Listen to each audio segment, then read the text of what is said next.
Hi, everyone, and welcome to another episode of United Talks podcast. And today, the Premier League is back this weekend, and it starts with the games on Saturday, starting with the game against Arsenal, and then the Manchester Derby, the game between Manchester City, and Manchester United, as Manchester United play Manchester City at the Etihad Stadium. No, the Manchester Derby is one of the most anticipated fixtures of the Premier League season, and this one, carries an extra weight. Manchester United under Rúben Amorim travel to the Etihad, aiming to make it 3 straight wins at City's fortress. Something unthinkable just a few years ago, right?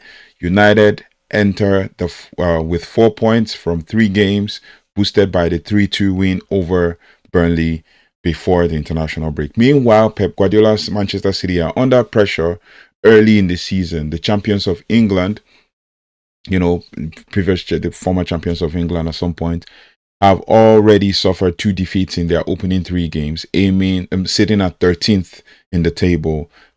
The Derby, then, it's about more than just local bragging rights, basically. It's about momentum setting and actually setting the tone for months ahead. And it's a hard one, to call, a hard one to, predict and all of that. But we're gonna break it down into details with regards to that. With regards to form guide for Manchester City, they've played 3 games. They've had 1 win, 2 losses, with defensive frailties, exposed, particularly when pressed highly and hit in transition. Erling Haaland has looked basically isolated at times without Kevin De Bruyne pulling the strings, even though he couldn't do it as much, last season because he was, aging and most of the times injured. For Manchester United, there's 4 points from 3 games, a draw at Fulham, a narrow defeat to Arsenal, and a thrilling win over Burnley. Now, Amorim's team leads the Premier League in shots, basically 58, in behind runs, which is a new one that I just discovered, 131 runs, showing the attacking intent of the new look United side, only if we can create chances for this team. With regards to head-to-head, basically, historically, Manchester United have won the last 2 trips to Etihad. If you look at it, basically the last 2 trips to Etihad were wins for Man United, including a 2-1 victory last season where Bruno Fernandes and Marcus Rashford both scored. No, actually, Bruno Fernandes and Ahmad both scored. And then, obviously, the last game where basically Manchester United went to Etihad. No, okay, so the last 2 games at Etihad, Man United came with a draw.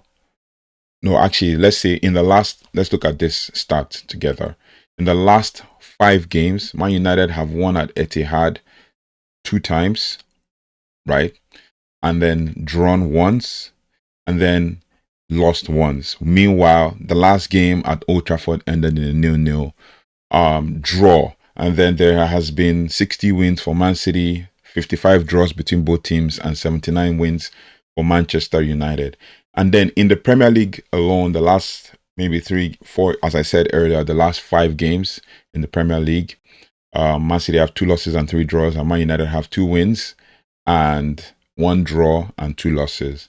And then obviously with regards to recent form, in all competitions, Manchester United have 1 win, 3 draws and 1 loss, while Man City has 3 draws and 2 wins in all competitions, because Man City, that will include their friendly, the game against Wolves, and the loss to Al Hilal. Then basically with head-to-head, furthermore, Man United have won at Old Trafford in April. It was a 0-0 draw, but City have also had an upper hand under Guardiola. But United are rediscovering resilience and counter-punching quality that has made them dangerous in derbies. So derbies seem to be the place where we actually show our strength and show our ability to win games and stuff. Then speaking of how Manchester City play. We're going to talk about how Manchester City play. First and foremost, the City identity is very clear. It's been there for months, for years. They've been playing with this identity and just chopping and changing players. They play with possession. They average around 65% plus possession, suffocating opponents with short passes and potential and positional, rotations. They do a lot of high pressing and counter pressing. They swarm immediately after losing the ball, aiming to force mistakes. Then they use inverted fullbacks and, they use central overloads, with Guardiola often bringing his fullbacks into midfield, giving City control of the center. And then they use width and then Haaland as a threat, with wide players, stretching the field, whether it's Jeremy Doku, Savinho, Oscar Bob now, Phil Foden, if possible, Ryan Cherki, wide players, or maybe they are wing backs like Nuri and Nunez, So with these players, it's easier for them to kind of capitalize, stretch the field and create spaces for Haaland to attack crosses through balls. The danger for United is very clear. If you sit back too much, City will suffocate you. If you press without structure, they will press through and punish you. And that is what is key.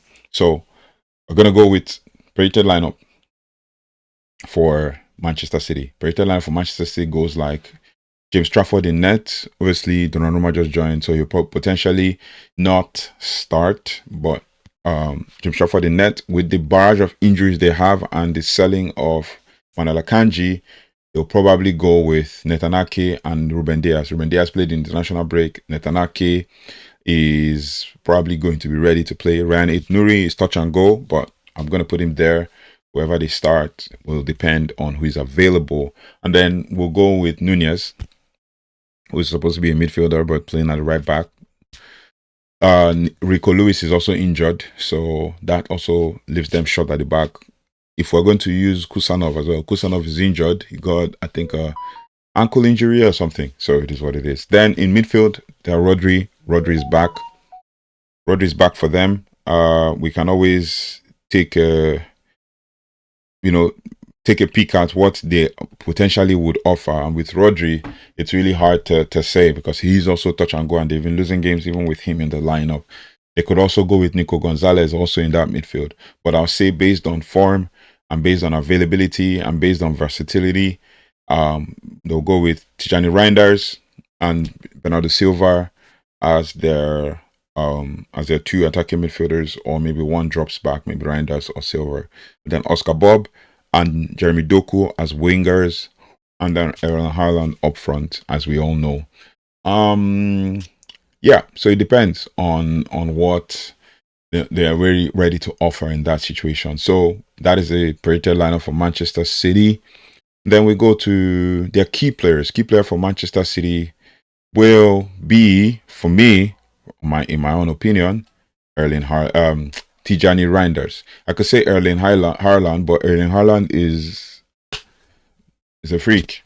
He's obviously going to get opportunities to score, but I know they've not been in form, and he scored 3 goals over the international break. Yeah, for Norway. I think they smashed Andorra, so I think 6-0 or something, and Haaland scored a hat-trick. So I'll put Tijani Reinders there as a key player. He's played in the last 5 games for City. The loss to Spurs, the loss to Brighton, and then they played a 1-1 draw for Netherlands against Poland. He played in that game, and then he played in a 3-2 win for Netherlands, and he played in that game as well. So I'll put Tijani Reinders there as key player for Man City, 27-year-old Dutch international. So we'll observe other key players to watch. Like I said, Erling Haaland, Golden Boot winner, thrives in service from the wide area and through balls. And then they have Rodri, who is the metronome. If United can disrupt him, then City would lose rhythm.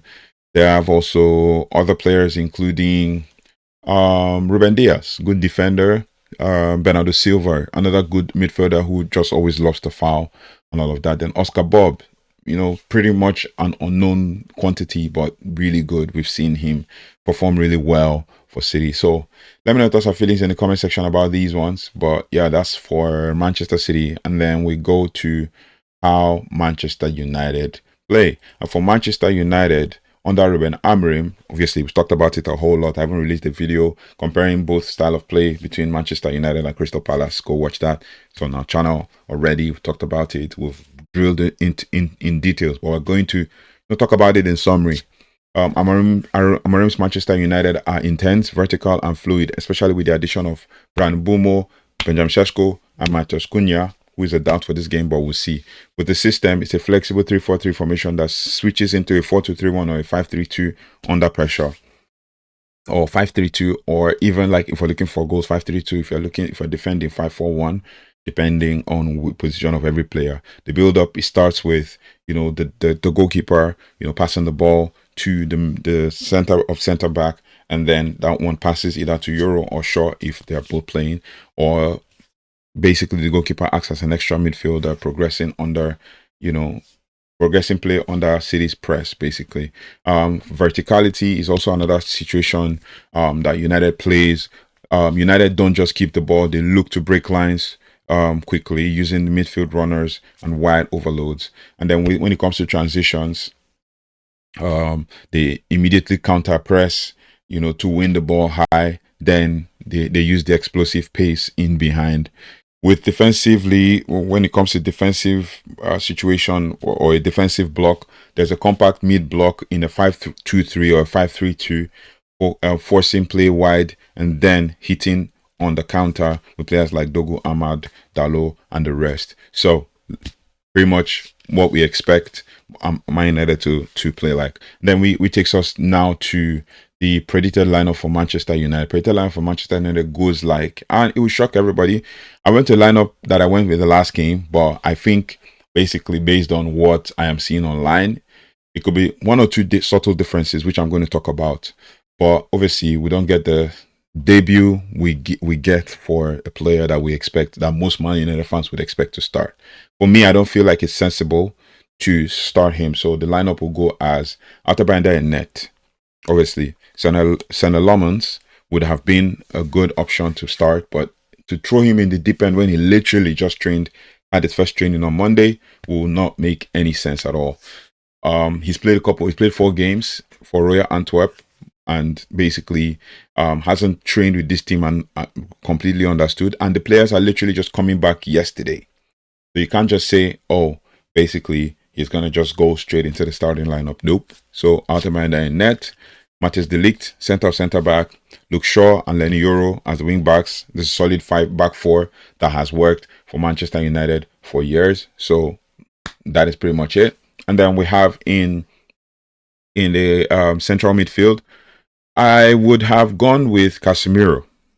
I could go with Casemiro. Amorim could go with Casemiro, but I'm going with Ugarte on this one. Giving Ugarte another chance, seeing as he's played properly, he's played really well over the international break. Casemiro is well rested as well, so either of those two, Casemiro, Ugarte, anyone can work. I would have said Menu starts this one too, but this game might be too fast for him, but also a good game for him to even control. So if Cunha is out, then Bruno Fernandes goes to one of the 10s, and then Menu comes back into midfield with Casemiro or Ugarte. But Menu and Casemiro is quite a slow midfield. But with Menu and Ugarte, that's kind of like a mobile midfield, quite a mobile midfield. So we'll see how that works. And then Dogu and Ahmad, right wing back, left wing back, as the case maybe. Dogu back in the starting lineup after Dalot played in that position for a while. Then we could also potentially not have Ahmad there and then have Ahmad in for Cunha, while we have Dalot back as wing back and then with Dogu, or switch them. So Dogu is out the lineup, then we have Dalot playing left wing back while Ahmad play right wing back. Depending, it's a versatile starting lineup, but for me, this is what I'll go with. And Dalot sits out, even though Dalot never played a single minute during the international break. So it is what it is. Meanwhile, Matheus de Ligt didn't play as much during the international break. So that's another opportunity to watch out for. And then we have Matheus Cunha potentially back. He was walking okay. It's a hamstring injury, but I think he's back for this game. I don't expect that he will start, but I'm putting him in the starting lineup. And then we have Bryan Mbeumo. Bryan Mbeumo obviously had an incredible international break. We're going to talk about him further down. Bryan Mbeumo in 1 or 2 tenths, and then Sesko gets his debut, his Premier League debut, his Premier League nod, and then we shall take it up from there.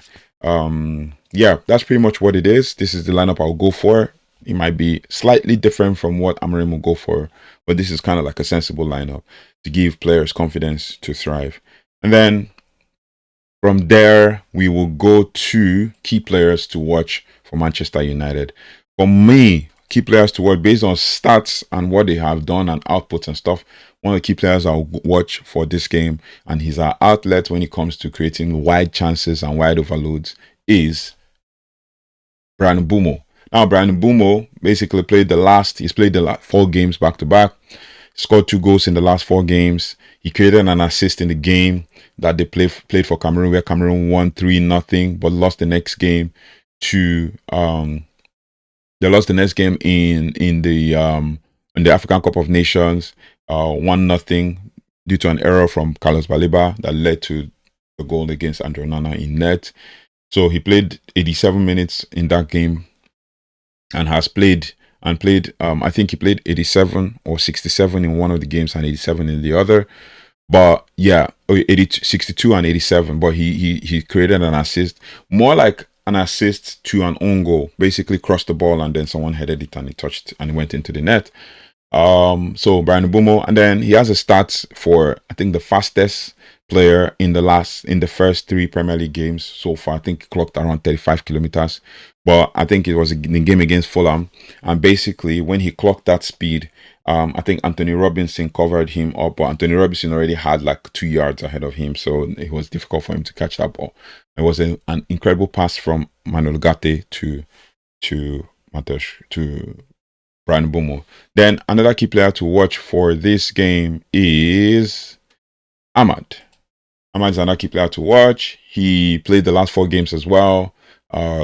He played for Côte d'Ivoire's win and draw in the international break, and played 90 minutes in the game against Burnley, and played in the Carabao Cup where he was subbed off, where he had a bad game. But so why it is even key, seeing as if they both play in the starting lineup, there'll be potential for both of them to overload the right side.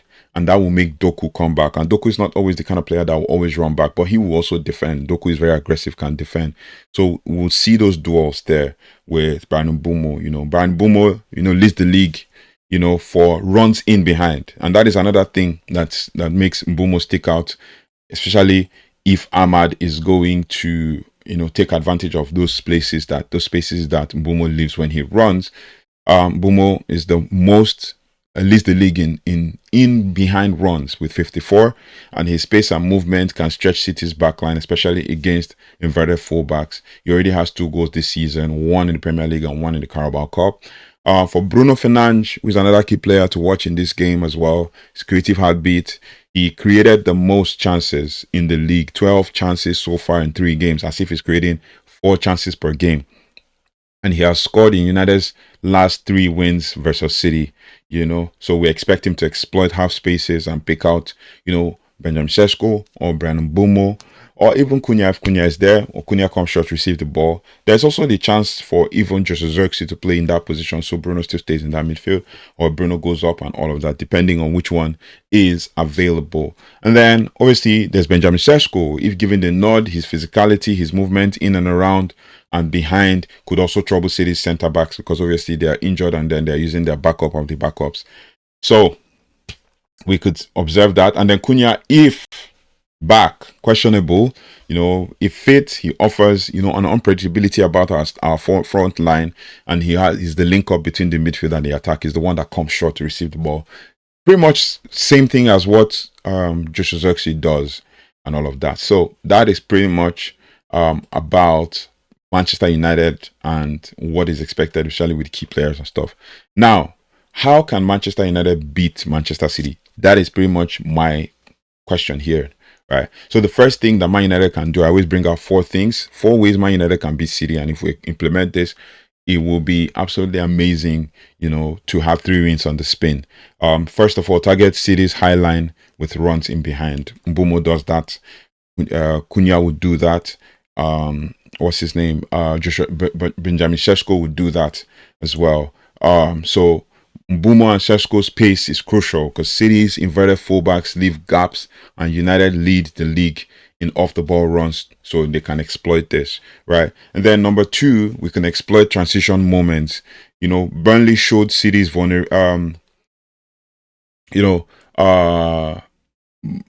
went in the game against Brighton. I think Brighton kind of showed City's vulnerability when countered quickly. So Fernandes releasing runners immediately can actually be very decisive for Manchester United to take advantage of Manchester City. And then also we need to shut down Rodri's influence, even though Rodri is not so much of an influential player for Manchester City, but we need to shut down Rodri's influence in the game. So we press him aggressively, and that's on that midfield square of Cunha, Mbeumo, Bruno, and Casemiro or an Ugarte. So we need to shut down their press him aggressively, because if Rodri is uncomfortable, City seem to lose rhythm and Haaland becomes isolated. So it is very key. And I trust that Matheus de Ligt as well will be key, which we'll talk about in the next point that we make that sums up everything.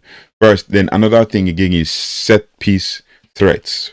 So with de Ligt in the lineup, with Euro in the lineup as well, if possible, Maguire, because I've seen some lineups where Maguire has been featured, but if possible, Maguire, I don't think Maguire is good at playing in the left channels. He'll probably be in the center and then de Ligt on the left. But I want de Ligt to play in that game because he's had less playing time and in the international break, and then will still be very well rested. Even though he was training, be well rested ahead of this game. So obviously, with de Ligt in the lineup, we can capitalize on set pieces. With Sesko's height, we can capitalize on crossing the balls and set pieces as well.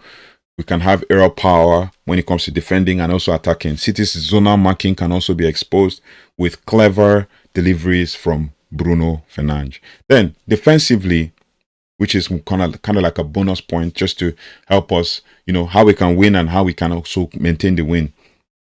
United must stay disciplined, avoid being dragged out of shape, and ensure that Haaland isn't fed early balls into the box. So block the communication. When I used to give match previews last season, I used to say, block that passing lane. Block the passing lane from Kevin De Bruyne. Now with Reinders, you need to block the passing lane, right? So United must stay disciplined and avoid being dragged out of shape. That is what has happened that made us concede goals a couple of times this season, especially against Fulham, being dragged out of shape, against Burnley, being dragged out of shape twice and all of that.